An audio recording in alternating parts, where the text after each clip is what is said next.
Welcome to our channel. Don't forget to like and subscribe for more fun and informational videos. And let's begin. Imagine waking up one morning and something feels off. You open your window expecting sunlight, warmth, brightness, birds maybe, but instead the world looks like it's stuck in a grayscale Instagram filter. The sun's still there, technically, but it's weak, dull, cold. Just a dim gray disk hanging in the sky, like the moon forgot to clock out. And that's not just one bad day. That gloom lasted for 18 straight months. No sunlight, no crops, no real summers. Just a weird, cold, lingering twilight, worldwide. Welcome to 536 AD, the year that quite literally sucked the light out of civilization. Historians, climatologists, and doomsday enthusiasts agree. This wasn't just a bad year. It might have been the worst year to be alive. And not because of war, or asteroids, or zombies, but because the planet itself glitched and forgot how to do sunlight.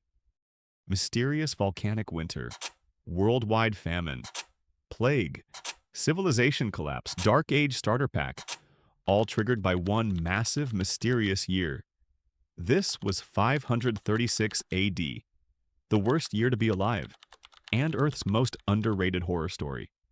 So what happened? Well, sometime in early 536, something big went boom!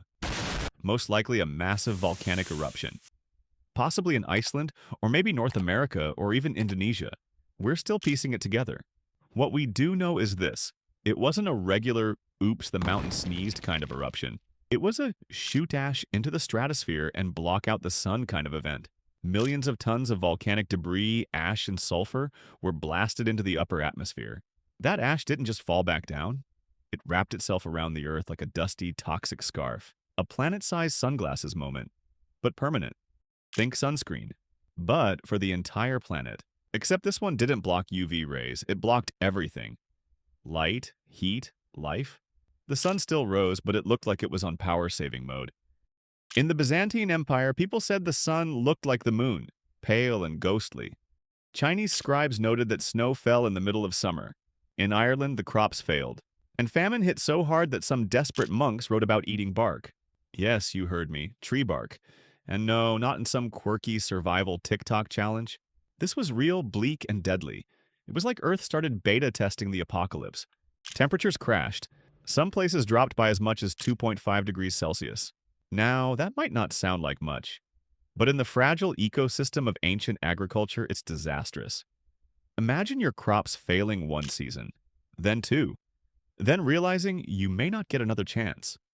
Harvest failed across Europe, Asia, and the Middle East. Famine swept through entire regions. Societies that depended on stable food chains cracked under pressure. And when crops die, people die. And they did, by the millions. But just when you thought it couldn't get worse, it did. About 4 years later, around 540, another major eruption, maybe even two, hit again, as if the Earth looked at humanity and said, "Oh, you're still alive? Hold on." And then came the Justinian Plague in 541 AD. This wasn't just your standard medieval flu, it was the first recorded appearance of Yersinia pestis. Yep, the actual Black Death bug. The plague spread like wildfire starting in the Eastern Roman Empire and sweeping across continents. Historians estimate it killed somewhere between 30 to 50 million people. That's over 10% of the global population at the time. So to recap, the sun dimmed, the world froze, the crops failed, and then a super plague came to finish off whoever was left standing. Basically, the universe hit the random disaster generator and rolled a perfect combo. So how do we actually know all this happened? Because ice remembers. In places like Greenland and Antarctica, scientists drill deep into ancient glaciers and pull up ice cores, frozen time capsules. Inside them are layers of trapped particles like volcanic sulfate. And guess what? The layer for 536 AD is packed with sulfur, a telltale signature of a massive eruption. But wait, it gets creepier. Tree rings from that time stopped growing.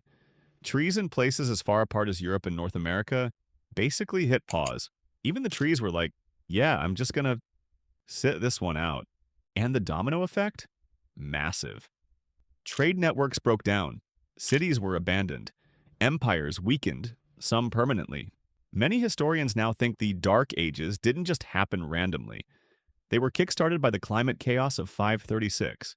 It was like civilization got knocked back several levels and when it took centuries to recover. So the next time you feel like saying, wow, this is the worst year ever, pause for a second. You've got internet. You've got sunlight. You're not eating moss. And your calendar doesn't say Plague Part 2. Compared to 536 AD, you're crushing it. Hit that like button and subscribe before the sun goes out again.